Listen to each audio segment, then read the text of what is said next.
rádio feita pra você. De Olho na Cidade traz para você o jornalista Luciano Kleber. Olá, bom dia. Hoje é quinta-feira, dia 17 de outubro de 2019. Bom dia, nosso querido Assis Nascimento. Bom dia, Ricardo. Estamos iniciando nossa participação aqui no programa De Olho na Cidade, produzido aqui nos estúdios da Paraíso FM, em Sobral, que faz uma conexão com Fortaleza, com o programa A Hora da Notícia, da Rádio Assunção Cearense, nesse momento, sob o comando do nosso querido colega Newton Mourão.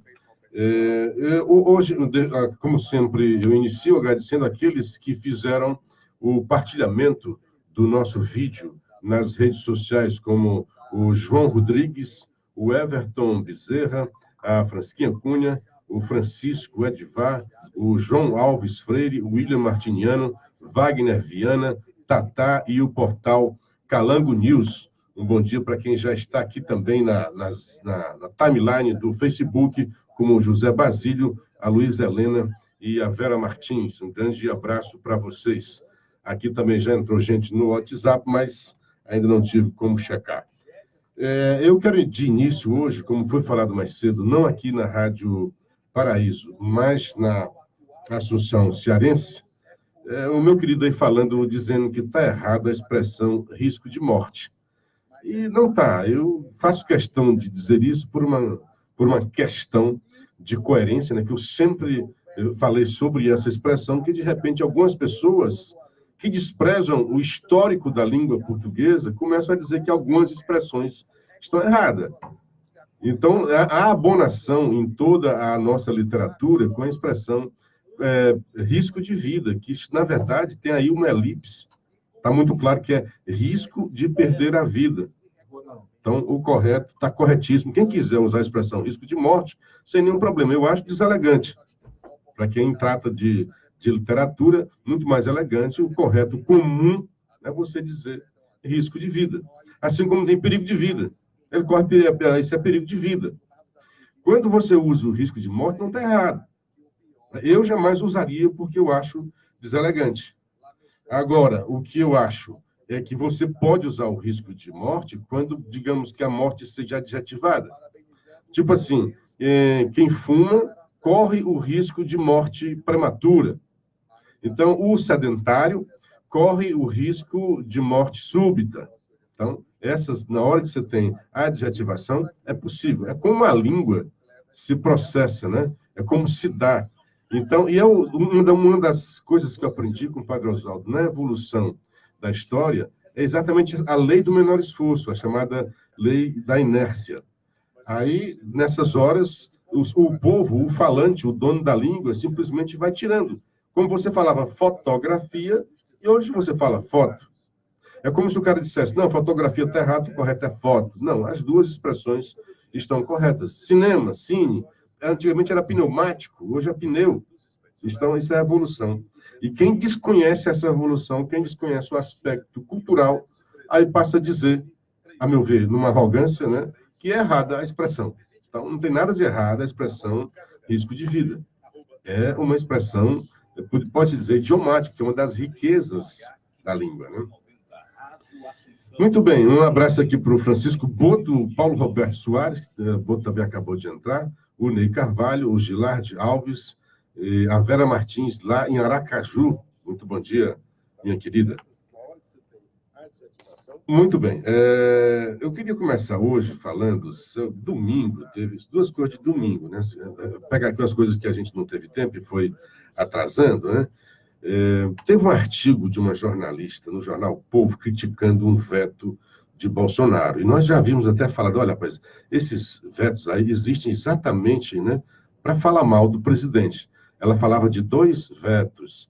Ela dizia assim, os vetos de Bolsonaro se contrapõem ao combate à violência. Um veto era sobre não ter psicólogo dentro das escolas e assistente social. Ali o veto é porque não tinha dinheiro para colocar.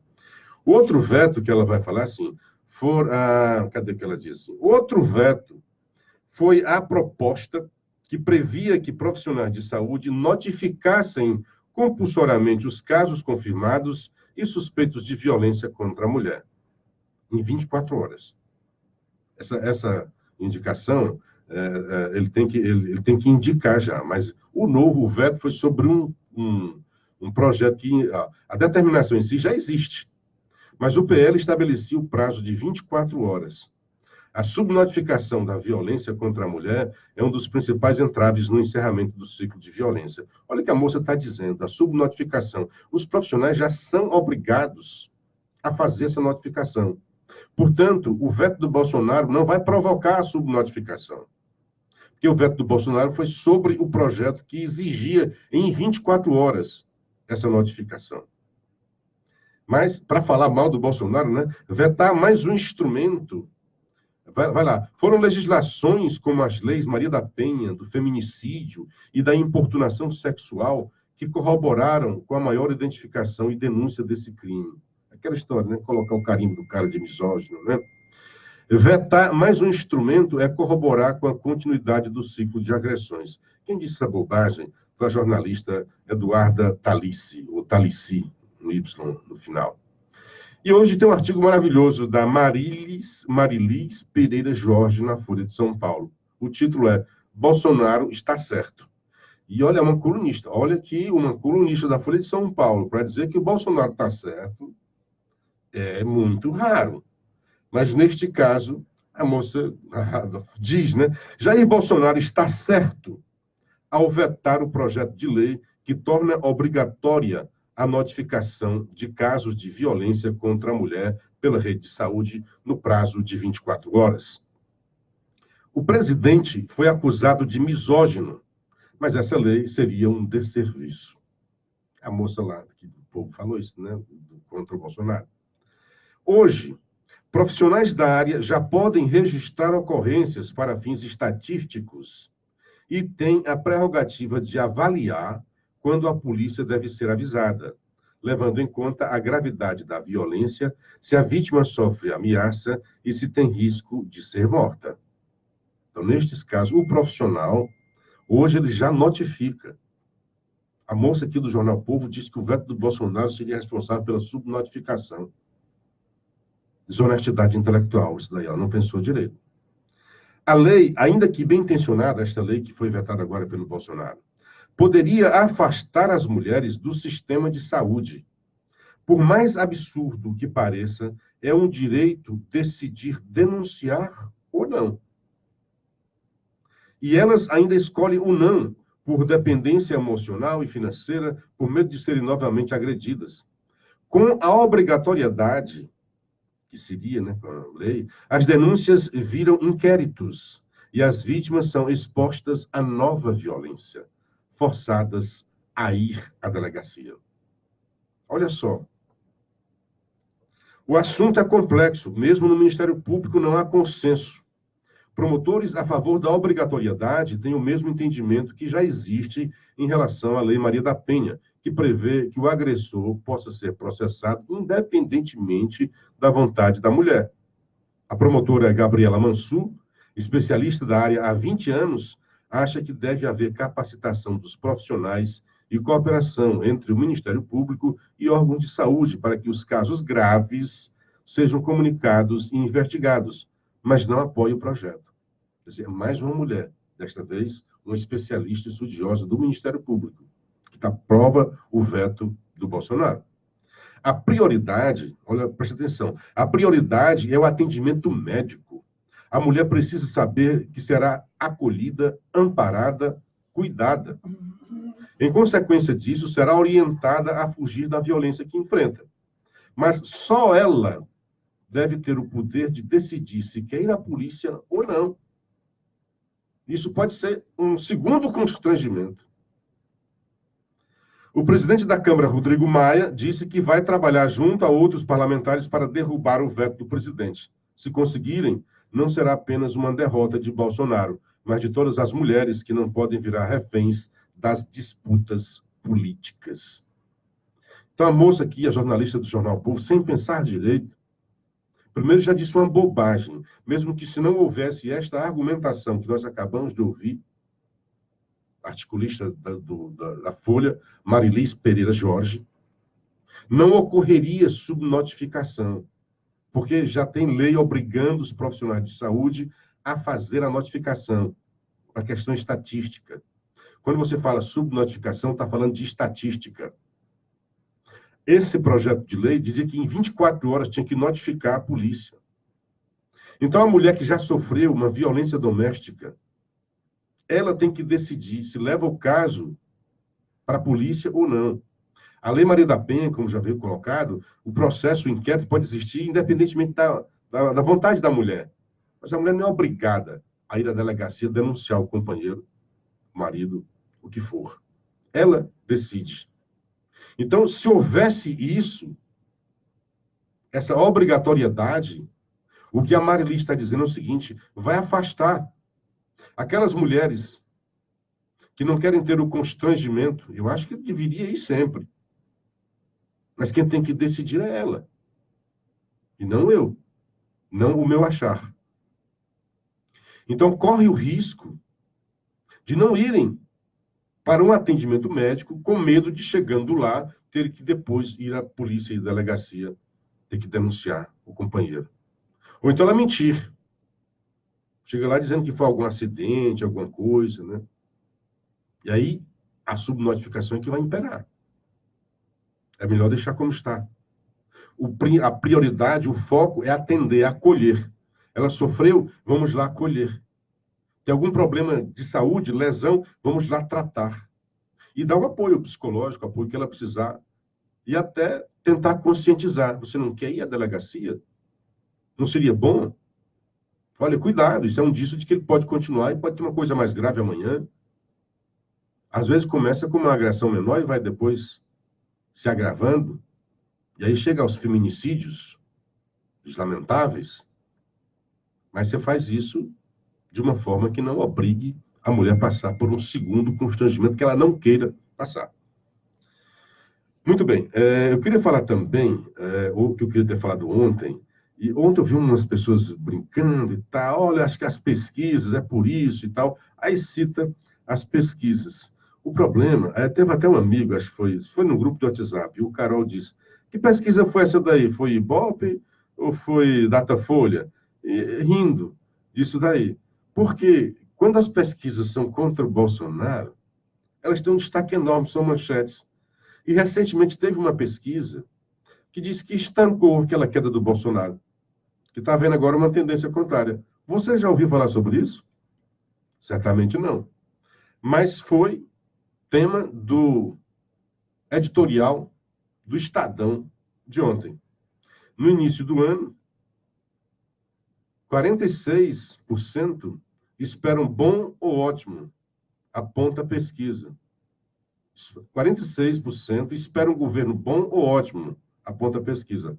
É o título. No início do ano, a expectativa positiva em relação à gestão era de 63%. Caiu de lá para cá, mas as pesquisas diziam que vinham caindo, né? Uma pesquisa sobre a popularidade do presidente Jair Bolsonaro, realizada pela XP Investimentos, em parceria com o Instituto de Pesquisas Sociais, Políticas e Econômicas, IPESP, Instituto de Credibilidade, né, aponta que 46% da população espera um governo ótimo ou bom até o fim do mandato. Já os pessimistas correspondem a 31% dos entrevistados. O estudo questionou aos entrevistados o que eles esperam para os próximos 3 anos de governo. Há um mês, a expectativa positiva era de 43%. Então, já teve uma oscilação para 46%. Tudo bem que está dentro da margem de erro, né? De 3,2 pontos percentuais. O percentual de entrevistados que consideram a administração boa ou ótima foi de 30% para 33%. Em relação a setembro. Já a desaprovação a Bolsonaro oscilou de 41% para 38%.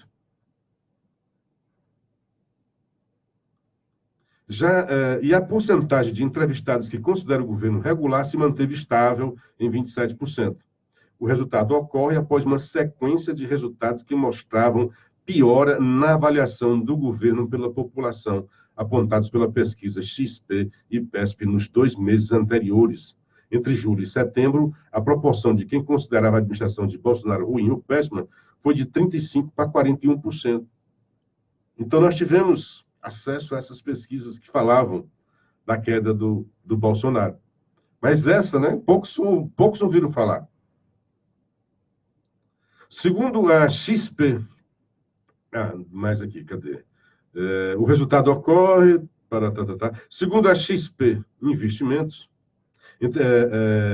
a pesquisa realizou 1.000 entrevistas telefônicas em todo o país entre os dias 9 e 11 de outubro, a última vez que o levantamento apontou a estabilidade na avaliação com tendência positiva havia sido entre maio e junho.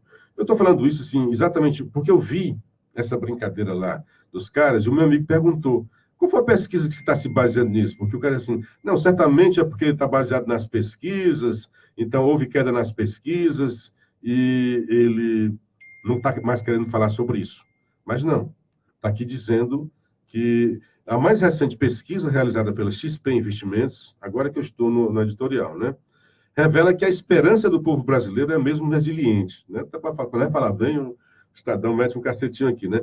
46% dos entrevistados esperam um governo ótimo ou bom. O resultado pode parecer ruim para o governo. Afinal, os otimistas quanto ao seu bom termo correspondem a menos da metade da população, 46%, né? Mas este número é ligeiramente maior do que a apurado no mês passado, pelas mesmas instituições. Além disso, houve pequena redução no número de pessimistas, que caiu de 33 para 31. A pesquisa XP mostrou que também houve uma oscilação positiva na avaliação do governo. Uma oscilação pequena, é verdade, mas que ao menos indica uma interrupção no processo de deterioração da confiança na capacidade administrativa de Jair Bolsonaro, observada até aqui. E, assim, uma blitz, né, em cima do cara. Já a desaprovação do presidente, que recuou de 41 para 38. Evidentemente que não se pode desconsiderar que as variações sejam meras oscilações dentro da margem de erro da pesquisa. De qualquer forma, é possível enxergar, né? A sociedade está dizendo, é o que diz a pesquisa do XP e PESP, que ainda nutre esperança de que Jair Bolsonaro possa deixar a presidência da República em janeiro de 2023, legando a seu sucessor um país melhor do que encontrou. Chegando aqui um cafezinho. Obrigado, Ricardo. Se o presidente tiver a capacidade de compreender que não governa para um nicho de eleitores mais extremados, e sim para todos os brasileiros, deixando de ser um dos principais agentes do dissenso para se tornar o artífice da conciliação, não será difícil chegar a bom termo almejado por 43%. Isso aqui já é o Estadão fazendo a sua avaliação, né? Há tempo, termina o Estadão, há tempo para o presidente Jair Bolsonaro rever seus erros e os de sua equipe. Há tempo para a correção de rumos. Há principalmente a esperança de uma parcela significativa do povo brasileiro de que assim ele o fará. A evolução positiva revelada pela nova pesquisa é tênue, vale dizer. Pode tanto representar o início da reversão da impopularidade do presidente, como um mero suspiro de afogado. Cabe a Jair Bolsonaro, e somente a ele, apontar o rumo. É verdade, mas os rumos já estão sendo dados por aí. E assim, a pesquisa revelou também que a imprensa, a população tem a ideia de que a imprensa fala mal do Bolsonaro, não gosta do Bolsonaro. Então, há realmente um blitz em cima do Bolsonaro contra isso daí. Por exemplo, o Bolsonaro ontem reclamou uma notícia muito boa, né? Que foi o 13º, ele prometeu na campanha, no tempo de dinheiro curto do orçamento, ele prometeu que daria do 13º salário do Bolsa Família. E deu. E aprovou, assinou a medida provisória. E reclamando, olha, os jornais não deram na capa, por exemplo, né? Aí hoje está o Irá Machado, outro articulista da Folha, o bom que era mal. Ele diz, Bolsonaro parece viciado em criticar a imprensa. Eu poderia dizer o contrário, né? A imprensa é viciada em criticar o Bolsonaro. Mas vamos lá. Ontem, por exemplo, atacou o jornal O Globo, porque o Diário Carioca não trouxe em sua primeira página notícias sobre a medida provisória que garante pagamento de 13º aos beneficiários do Bolsa Família. Outros jornais trouxeram. Será que é o papel do jornal só publicar notícia ruim ou fofoca? O Bolsonaro dizendo, questionou ele, né? Aí o que é que vai dizer aqui? O curioso nesse caso, disse a jornalista, é que a manchete do jornal exibido pelo presidente nada tinha de ruim ou de fofoca. Senado aprova a distribuição de dinheiro do leilão do pré-sal. É uma ótima matéria, ótima manchete. Mas o Bolsa Família, o 13º, primeiro que atende um contingente enorme de gente pobres, né? Pobres, principalmente. E segundo, que ajuda também na economia. É mais um dinheiro na economia. Então, sobre 2 aspectos aí, a notícia era interessante. A novidade. Então, os aspectos, os critérios de noticiabilidade estão lá todos. Bolsonaro tem razão. O Globo tinha que ter dado, tinha que ter chamado. Não chamou. E aí, só para terminar, o cara diz, como a realidade não se deixa capturar por teorias simplistas, no mesmo dia em que Bolsonaro falou do Bolsa Família, o IBGE divulgou informações sobre o recorde na desigualdade de renda no país. É chocante. Olha, o jornalista está dando a razão para o Bolsonaro. Então, num país que noticia que é recorde a desigualdade, aí na hora que você tem uma política, uma ação do governo que ajuda, o Bolsa Família ajuda a desigualdade, a combater a desigualdade. O que é que houve de desigualdade? Foi o desemprego. É sempre uma questão econômica. Muita gente desempregou-se. Dona Dilma deixou aí um contingente enorme de desempregados. E isso, obviamente, provocou desigualdade. Então, só terminando aqui, certamente não é papel do jornal publicar apenas notícia ruim. Mas vamos combinar. Olha como é que o cara vai terminar. Mas vamos combinar. As coisas não estão boas por aqui. Olha, se faz tempo que as coisas não estão boas, se só tem notícia ruim, aí na hora que aparece uma notícia boa, você esconde. Que é isso, meu caro articulista? Mais uma vez, ele está razão. Se só tem notícia ruim, na hora que aparece uma boa, é mais que... sobe o critério da noticiabilidade. 6h23, vou tomar aqui um cafezinho e volto já. 101,1. Especial Outubro Rosa Maccabi com super ofertas imperdíveis. E tem mais, é no cartão e no cartão. Cafézinho. Você compra colchão Unibox Casal por apenas Eu 12 não vezes cantar, eu de quero um pouquinho de café. R$39,90 sem entrada e sem nada de Então, juros. café, Sua não é primeira isso que eu parcela com só lá café, pra me deu dezembro. dois aí, E tem café. mais, é no Carnê. É muito fácil comprar produtos É de o desejo lucro, no é, Carnê. velho. E tem mais, toda a linha de móveis, colchões e estofados em até 12 vezes sem nada de juros. E com a primeira parcela só lá pra dezembro. E ainda tem mais, é no Carnê. Maccabi, muito mais barato. Aniversário das óticas Agavision e quem ganha o presente é você. Quantos anos você tem? Sua idade vale desconto. E na compra de qualquer produto nas óticas Agavision, você ganha um cupom para concorrer a R$500 em dinheiro. Passe nas óticas Agavision e venha tomar um mega café da manhã aos sábados durante todo o mês de outubro. Feliz aniversário! Óticas Agavision.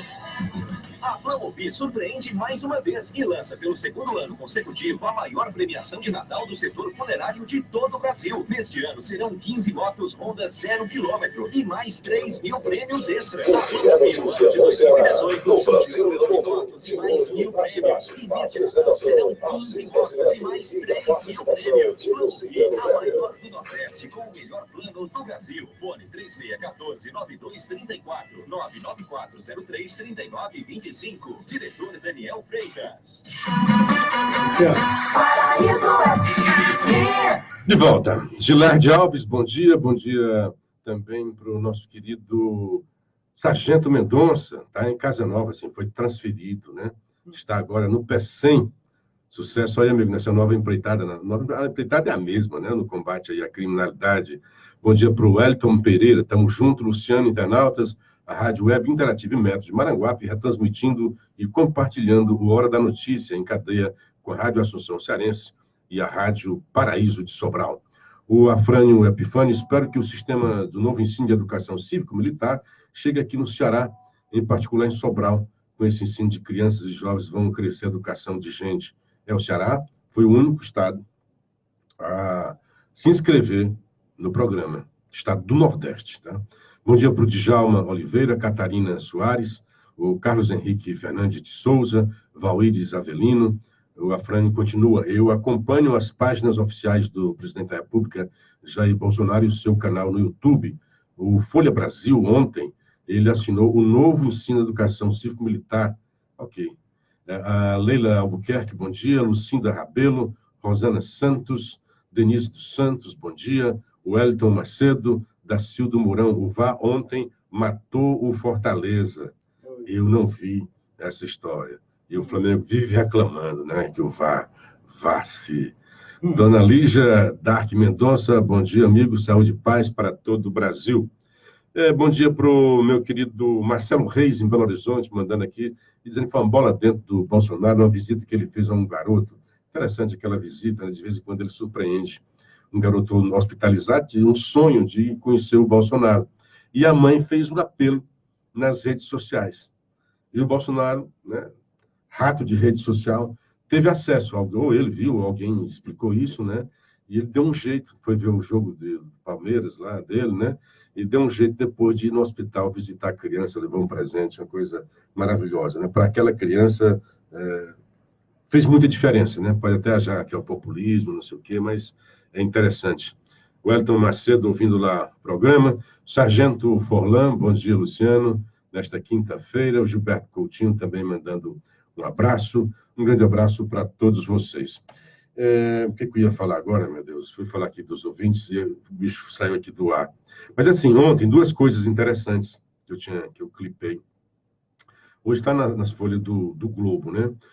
Uma das coisas sobre Temer, eu falei muito sobre isso na época, e muita gente até reclamava, poxa, Luciano, você não pode ficar defendendo o Temer. Não é questão de defender o Temer. Não gosto do Temer, não. Mas é a coerência que a gente tem nos assuntos que a gente fala. Então, ontem, o Vilas Boas, ex-comandante do Exército, muita gente até imaginou que ele ia morrer, ele disse, não vão calar a minha voz, voltou a falar alto. Quando eu digo falar alto, com altivez, via Twitter.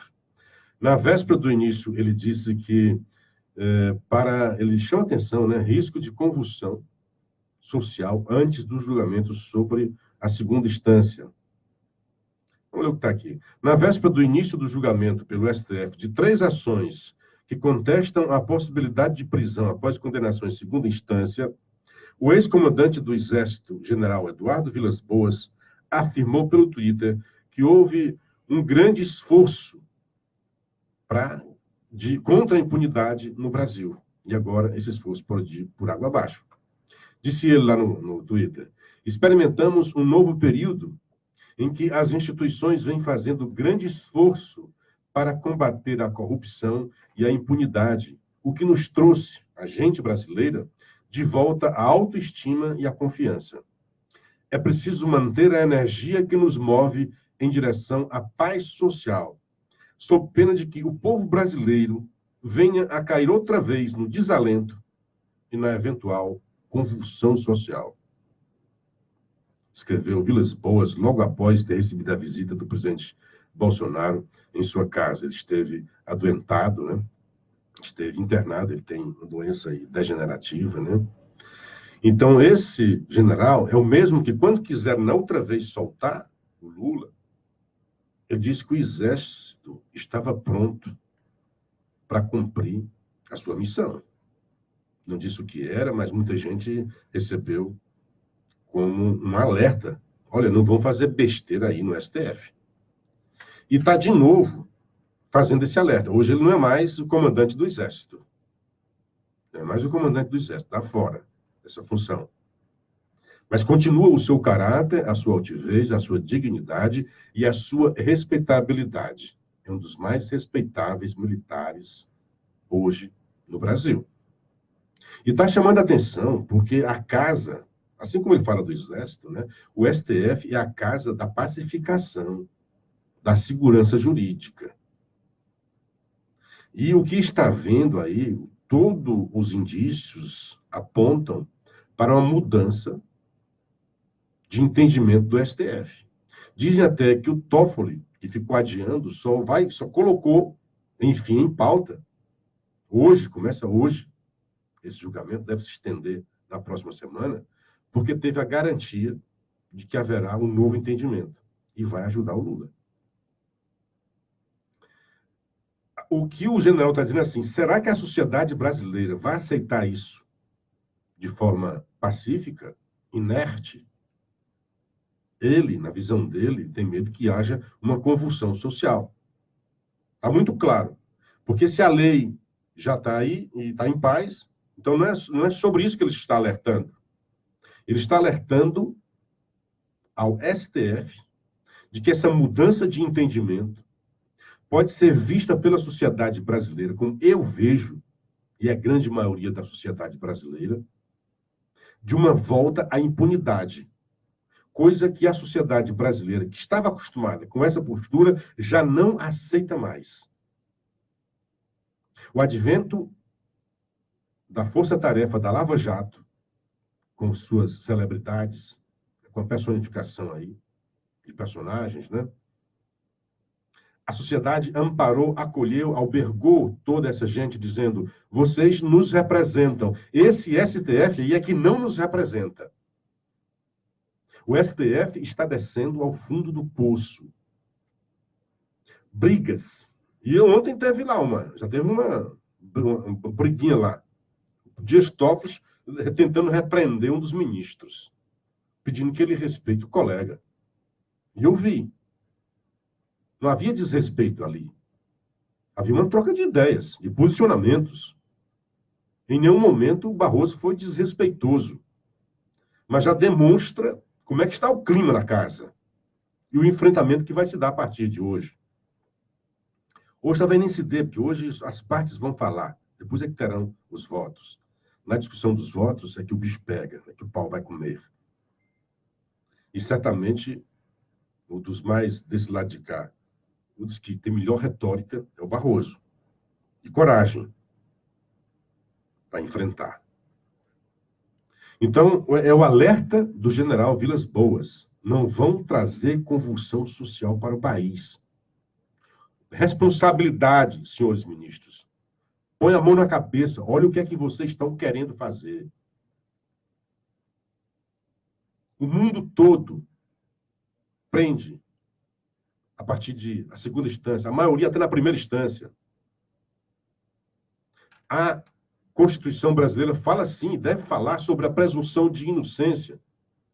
Ninguém pode ser considerado, todo mundo é inocente, até que se prove o contrário. Quando tem a condenação em segunda instância, provou-se o contrário. Não tem mais presunção de inocência. A presunção de inocência se dá no âmbito das provas. A expressão é ótima, a frase é ótima. Todo mundo é inocente até que se prove o contrário. Quando se deu a condenação na primeira instância, já se provou o contrário. Quando ela é reafirmada na segunda instância, acabou-se. Porque os recursos que, por acaso, sejam interpostos para instâncias superiores não tratarão mais de fatos de materialidade, de autoria ou de provas. Apenas de questão de direito processualístico. Feriu aí alguma lei federal, vai para o STJ, feriu a Constituição, vai para o STF. Mas lá nessas casas superiores, você não vai mais se debruçar sobre as provas. O que foi provado já está. Então, a presunção de inocência já foi embora. Você é inocente até que se prove o contrário. E quando se deu a condenação, foi exatamente o quê? Provou-se que você não é inocente. Você pode, depois, ser inocentado por algum erro processual, por prescrição. O próprio Toffoli, em 2016, falava disso. E citou o caso de um ex-senador lá de Brasília. O Hélio Esteves ou o Luiz Otávio, já nem me lembro. Mas ele citou este caso. Ele foi condenado, porque tem primeira instância e segunda instância. Só essas duas instâncias é que tratam de provas, de autoria, materialidade do crime. As provas estão lá ou não. Depois de condenado, aí o Brasil, como é pródigo em recursos para atender aos ricos principalmente, aos crimes de colarinho branco. Então há uma miríade de recursos de todo tipo. Tinha até embargos infringentes. Hoje tem os embargos declaratórios. E tinha embargo do embargo. É uma esculhambação. Me perdoem. a expressão. Embargo de embargo de embargo. Por isso, talvez os desembargadores, né? Para desembargar. Estou brincando, né? Mas isso é um culto à impunidade. Isso é uma lei para tornar impune, para que os poderosos não fossem alcançados. Só os PPPs, pretos, putas e pobres, que são alcançados pela lei. Aí chegou a Lava Jato e disse, não, a lei é mais séria. E começou a aprender. Aí o senhor Toffoli deu exemplo. O que ele dizia? Que o senador condenado, poderosíssimo, era um cara que tinha dentro dele dois poderes fortes. O poder político, era senador, e o poder econômico. Era um dos mais ricos empresários de Brasília. Então ele tinha à sua disposição um batalhão de advogados que procuravam brechas para que ele ficasse impune, solto. Cometeu seus crimes e ficou solto. Se eu não me engano, era 60, 80 recursos.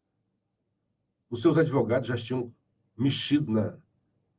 E foi quando o Toffoli deu um chega para lá. Diz, olha, isso aqui é meramente protelatório. Toffoli deu esse... Está no YouTube, procure, está no YouTube. O portal, acho que é O Tempo. Explicando sobre isso daí. Procura no YouTube que tem o Toffoli defendia a prisão em segunda instância. E deu um exemplo, defendendo por que o STF estava correto. Aí ele disse, olha, eu vi ali mais um recurso e daqui a 2 dias o crime estaria prescrito. Essa, para dizer como Gilmar, é disso que se trata. Da impunidade. Os caras vão manobrando, manejando recursos para uma instância, outra instância, recurso sobre recurso, até que o crime seja prescrito. Ele jamais vai para as grades. É realmente disso que se trata. O mundo inteiro prende quando tem provas, quando tem a condenação.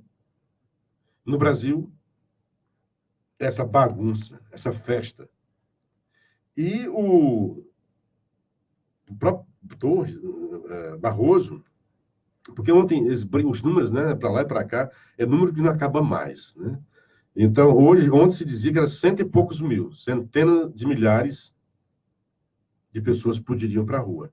O Barroso justificou, né? O próprio o Conselho Nacional de Justiça disse, olha, é em torno de 5 mil pessoas. Porque, na verdade, o que vai ser alcançado é o criminoso do colarinho branco. Porque o homicida e o estuprador, que a gente disse isso aqui baseado nos números que procuradores disseram. O que acontece? Poderiam ser alcançados também. Mas no Brasil, e fica muita gente, como o Reinaldo Azevedo, não pode prender, a não ser que o último recurso seja julgado. Pode prender, há vários casos em que pode prender. O Eduardo Cunha está preso, até hoje, mais de 1 ano. E não foi condenado em segunda instância. Está preso preventivamente. Então, sim, pode prender sem ter antecipação de pena. Aí o que ele está dizendo é assim, que esses bandidos do tráfico, né, homicidas, estupradores, embora não haja a prisão pela condenação, o juiz pode mantê-lo preso, quer dizer, não vai soltá-lo, preventivamente. E aí sim, fica essa incongruência. Aliás, afinal, pode prender ou não pode? Se pode prender preventivamente, por tempo indeterminado, quando a condenação, a culpa não foi ainda formada, quando ele não foi condenado, por que não pode prender quem foi condenado? Olha só como vai ser. Se amanhã, se hoje, numa situação relâmpago, o STF decide, não pode ter prisão em segunda instância. Aí você solta o Lula, que foi condenado em segunda instância, e mantém preso o Eduardo Cunha, que ainda não teve condenação sobre ele. Como é que é isso? Como é que nós vamos entender? Como é que funciona? Em que hora eu estou cumprindo a Constituição? Complicado. Então, é melhor manter do jeito que está. E o melhor mesmo é que se aprove uma lei para que não fique de acordo com os humores. Que os caras mudam. O Toffoli está lá, eu vi ontem, dizendo claramente por que é bom a prisão em segunda instância. E agora ele quer modular, né? Não, vamos esperar pela terceira. Por que a terceira? Se espera a terceira, espera a quarta. O que é a coerência? Na primeira e na segunda instância, analisam-se as provas, a materialidade, a autoria do crime. Como a partir daí não se avaliam mais essas coisas, apenas o aspecto de direito, processualístico, então a prisão, coerentemente, está correta. A partir da segunda instância, foi condenado. Foi condenado em primeira instância. Ou nem foi, houve um recurso. Foi condenado por um colegiado. Que não pode voltar, certo? É crescendo. E o Lewandowski veio ontem com essa história. Não, mas teve gente aí que foi absolvida na primeira instância e foi condenada na segunda. Ora, o que se fala aí é de dupla jurisdição e não dupla condenação. O Pacto de San José fala em dupla jurisdição. Por quê? É para dar ampla defesa, amplo espaço para a defesa. A defesa fez lá sua parte na primeira instância, conseguiu convencer o juiz, o Ministério Público recorre e, quando chega no colegiado, não convenceu o colegiado. Então, houve a dupla jurisprudência, jurisdição.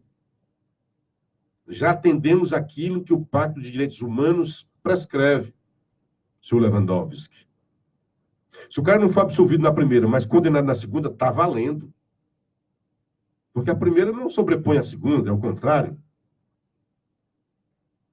Então, estaremos junto dos países civilizados quando manda prender na segunda. E até muitos países grandes, os Estados Unidos, França, prende logo na primeira instância. Condenado, quando condenado, disse que há provas. Você não pode condenar ninguém sem provas. E aí, se não tem prova, você recorre à segunda instância. E aí, se foi condenado lá, adeus. Caminho à prisão, é cana. E Roberto Gugel, começa hoje o julgamento do fim do mundo, que produzirá a vergonha judicial, a sentença de impunidade universal. Auriclésio, bom dia. O Carlos Henrique, se o STF soltar a bandidagem, são 169 mil presos que teriam sua liberdade. Na verdade, não, viu? Hoje está corrigido esse número, não chega a 5 mil, em torno de 5 mil, está 4.860. Daqui a pouco até eu tenho esse número aqui. Vamos lá. Roseli Mesquita.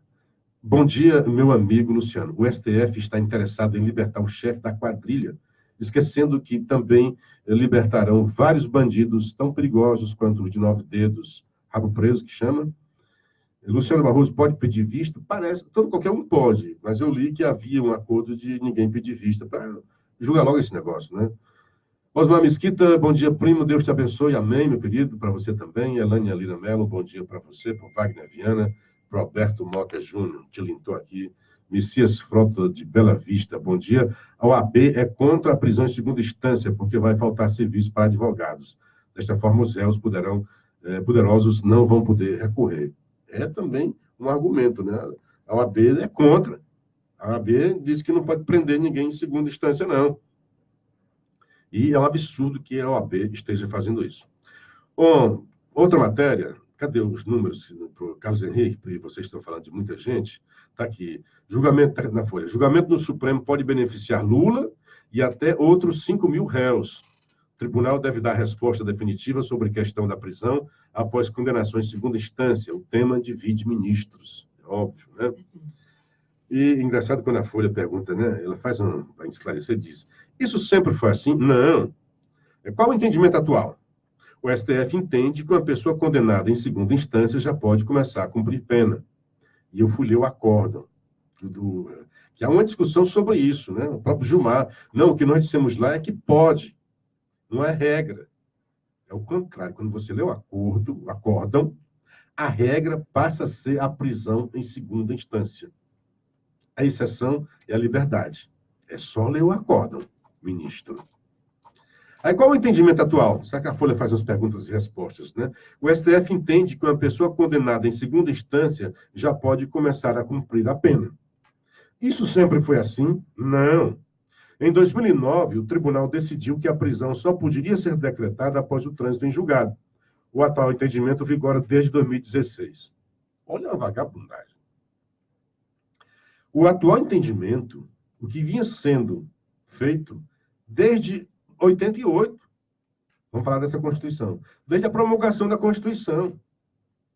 Em 2009, façam as contas aí, de 88 para 2009.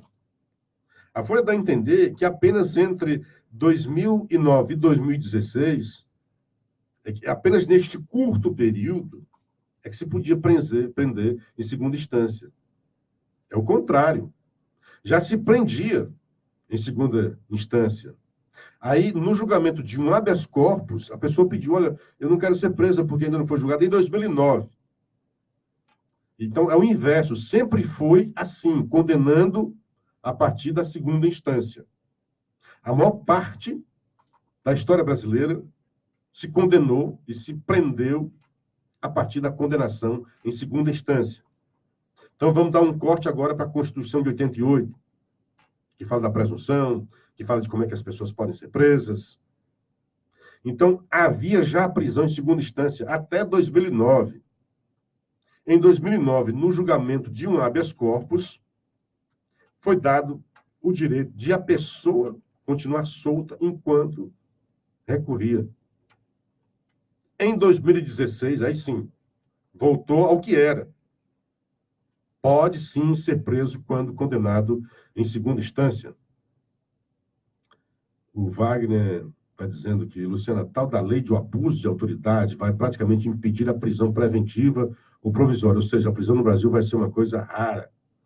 Eu ouvi alguém até falando, não, mas o normal mesmo é a pessoa solta. Normal mesmo. A gente vai prender só quem comete crime. O normal é a pessoa não cometer crime. Agora, cometeu, tem que pagar por ele. O Elton Macedo, Luciano, no seu programa de amanhã, vamos alertar aos pais e mães sobre as fraudes que podem ser praticadas usando as crianças para fazerem provas no lugar de colegas de baixo rendimento. Ok. Então, Elton, você já está convidado. O Elton fez uma série de reportagens sobre isso. Muitas fraudes, muitas suspeitas de fraudes nas provas aqui em Sobral. Como na próxima semana é semana de provas, é bom a gente alertar os pais para evitar que os seus filhos sejam aliciados para cometer essas barbaridades. Fazer prova para um outro, por exemplo, da pesca. Para frente. As avaliações do IDEB, ainda aqui o Wellington, as avaliações do IDEB serão aplicadas em Sobral e em todo o Brasil, né? Nos próximos dias 21 a 25 de outubro, e em várias escolas, crianças foram até treinadas para trocarem de provas e substituírem colegas. Acusações graves, né? Então, amigos, é isso. Então, é menos pessoas, né? 5 mil, mas mesmo assim, um bocado de gente para botar na rua, né? Realmente, se fosse 100 e poucos mil, era uma coisa ainda mais absurda. Então, outra coisa que eu queria falar é sobre o Temer. O Temer quase derrubaram o Temer, e hoje o juiz absolve, foi ontem, né? Juiz absolve Temer de obstrução de justiça por ter que manter isso, viu? Aquela frase, tem que manter isso, viu? Fizeram um cavalo de batalha, uma peça frágil, na época que eu falei isso. Eu digo, não estou aqui em favor do Temer. E ali era uma proposta, na minha visão, do senhor Janot, de combater a reforma da Previdência. Imagina se a gente já tivesse feito a reforma da Previdência naquela época. Estaríamos muito melhor. Muito melhor. Hoje a gente não aprovou ainda. Então o Janot atacou o Temer numa coisa fragílima. Eu chamei a atenção aqui na época, aqui no programa, como é que o presidente, um procurador se baseia numa gravação que nem periciada foi. Numa coisa gravíssima contra o presidente da República. Acusação gravíssima. Tão grave quanto frágil. Do que tinha de grave, tinha de frágil. Na montagem da acusação pelo seu Janot. Péssimo profissional. Agiu ali como militante, queria derrubar o Temer. Marcos Vinícius Reis Bastos, da 12ª Vara Federal Criminal do Distrito Federal, rechaça a acusação do Ministério Público no emblemático episódio do encontro do então presidente com o empresário Joesley Batista no Palácio do Jaburu e afirma que a Procuradoria desconsiderou interrupções e ruídos no áudio. Era muito claro que aquilo não prestava, que aquilo não se prestava para uma prova. O magistrado considerou... Por que agora esse magistrado? Quando era o Temer, E ainda se tentou, né? O tempo que se perdeu com aquilo dali, o Congresso parado, manobras, articulações para evitar que fosse para frente. Porque aquilo dali, eu disse isso várias vezes, embora seja aprovada pela Câmara dos Deputados, quando chegasse ao STF, ali era para abrir um processo. Quando chegasse ao STF, que aí se o presidente vira réu, ele sai. Ele é afastado. O STF, com certeza, diante da... Se bem que com esse STF tudo é possível, né? Mas, pela lógica, não ia aceitar, porque era frágil demais. O magistrado considerou que a acusação era frágil, não suporta sequer o peso da justa causa para a inauguração de instituição criminal. Pois bem, naquela época, então, era STF que o Temer era presidente da República. Quando ele saiu, perdeu o foro e foi para a primeira instância, para a Justiça Comum. Cabe recurso da decisão ao Tribunal Regional Federal, com sede em Brasília, e o Ministério Público avaliará se recorre. Eu acho que não vai recorrer, porque é viajar na bobagem que o Janot fez. O diálogo quase monossilábico entre ambos, Temer e Joesley, e lembra que aí Joesley foi solto, né? Teve assim, um perdão total dos maiores criminosos. O cara que confessa que comprou a República, deu propina do presidente ao prefeito, ao Congresso, tudo. O diálogo quase monossilábico entre ambos, Temer e Joesley, evidencia, quando muito, bravata do então presidente da República, muito distante da conduta dolosa de impedir ou embaraçar concretamente a investigação de infração penal que envolva. A denúncia foi apresentada pelo ex-procurador da República, Rodrigo Janot, em 2017, em razão de uma conversa gravada pelo empresário Joesley Batista, do grupo JF. A acusação foi ratificada pela Força-Tarefa da Operação Greenfield em abril deste ano. Segundo Janot, a fala de Temer, tem que manter isso, viu? Era uma tentativa de silenciar o operador Lúcio Funaro e o ex-deputado Eduardo Cunha, presos na Lava Jato. O ex-presidente sempre negou a acusação. Em sua decisão, Bastos relata que a Procuradoria dizia que o ex-presidente instigou a ideia já pré-existente de Joesley Batista para a continuidade de pagamentos a Lúcio Funaro, como forma de que este não celebrasse um acordo de delação premiada. Ao decidir pela absolvição de Temer, o juiz federal Reis Barros afirma que houve edição. Olha só. Está com uma acusação grave. Houve edição por parte do Ministério Público Federal na transcrição do diálogo que ocorreu no Jaburu. O juiz está dizendo que o procurador, que a Procuradoria, que o Ministério Público editou aquele diálogo para tentar pegar o Temer. O MPF transcreveu a conversa de um laudo realizado na gravação feita pelo próprio Joesley pela Polícia Federal a pedido do STF. O documento tem 125 páginas e foi tornado público por meio da CPMI do BNDES, agora, né?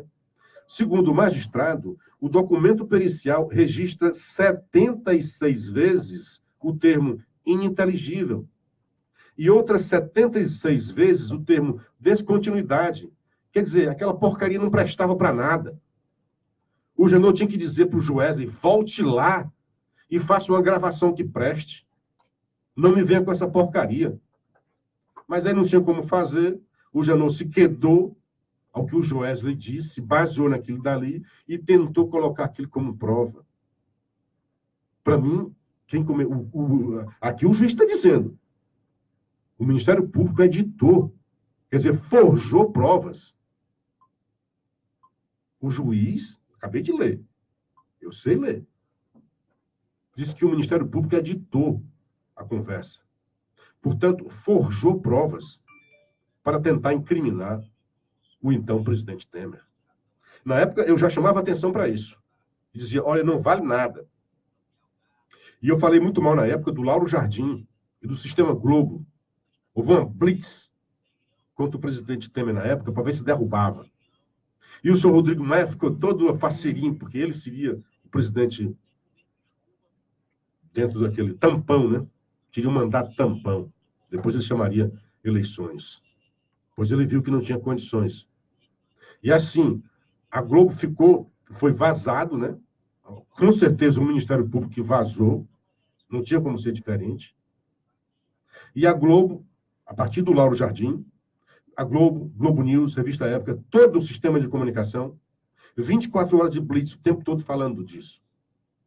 E o Temer pedindo, eu quero ter acesso, eu não disse isso, eu quero ter acesso à gravação.